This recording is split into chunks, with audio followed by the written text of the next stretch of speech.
Hello दोस्तों, मैं हूँ हरीश वर्मा और आप देख रहे हैं मेरा यूट्यूब चैनल पिहुरिश। आज हम कृत्रिम कायिक प्रजनन आर्टिफिशियल वेजिटेटिव रिप्रोडक्शन के बारे में देखेंगे।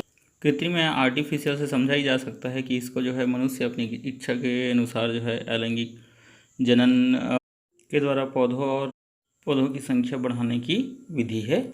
सबसे पहला विधि है कर्तन विधि। इसको कटिंग में जो एक वर्षीय या बहुवर्षीय झाड़ी होते हैं, कटिंग के द्वारा नए पौधे प्राप्त करते हैं। इस प्रक्रिया में पौधे की शाखा या स्टेम को 7 से 10 इंच काट लेते हैं और उसको जो है मिट्टी में 45 अंश के कोण में दबा देते हैं। फिर इससे आपको नया पौधा फिर से प्राप्त हो जाता है।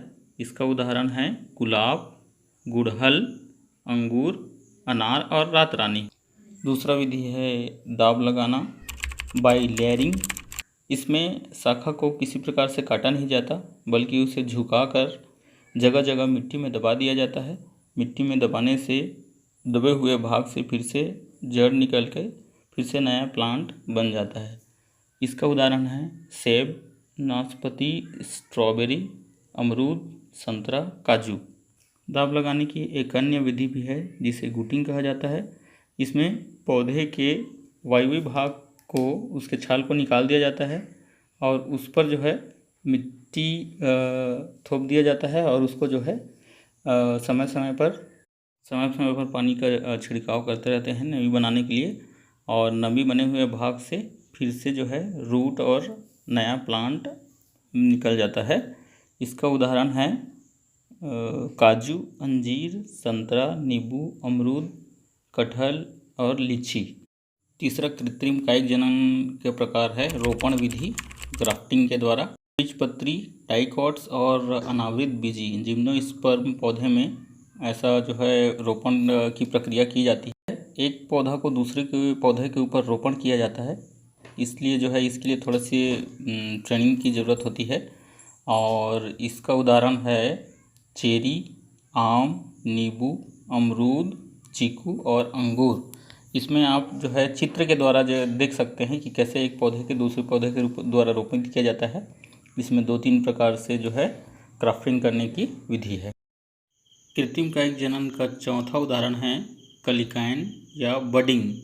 हम जिस पौधे में बडिंग करते हैं उस पौधे के बर्ड को, जो कलिका होता है, उसको हटाते हैं। तो हटाते हैं तो आयताकार में या उसको जिस भी आकार में उसके पुराने पौधे का जो कलिका को हटाते हैं, सेम टू सेम वैसे ही साइज़ के जो पौधा हमको चाहिए होता है उसके कलिका को हम लाते हैं और वहाँ पर धागे या पन्नी की सहायता से उसको बांध देते हैं।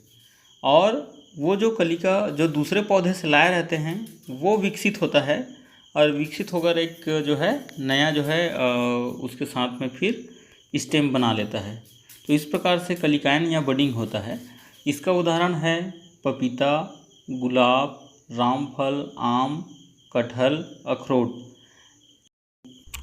अगला विधि है इनार्चरिंग। इसमें जो है जो निम्न किस्म के जो पौधे होते हैं उस पर उच्च किस्म के पौधे को आरोपित किया जाता है। इसमें क्या करते हैं, सबसे पहले उसके जो निम्न वर्गीय पौधा होता है उसके शाखाओं को थोड़ा छीलकर उच्च वर्गीय जो जिसका हमको प्लांट तैयार करना होता है उसमें उच्च किस्म के जो पौधे होते हैं उनके शाखा को उसमें जोड़कर बांध दिया जाता है। और कुछ समय बाद जो निम्न किस्म के जो पौधे होते हैं उसमें जो उच्च किस्म का जो शाखा को लाकर जो बांधे होते हैं पूर्ण विकसित एक पौधा बन जाता है। इसके बाद उसको अलग कर देते हैं।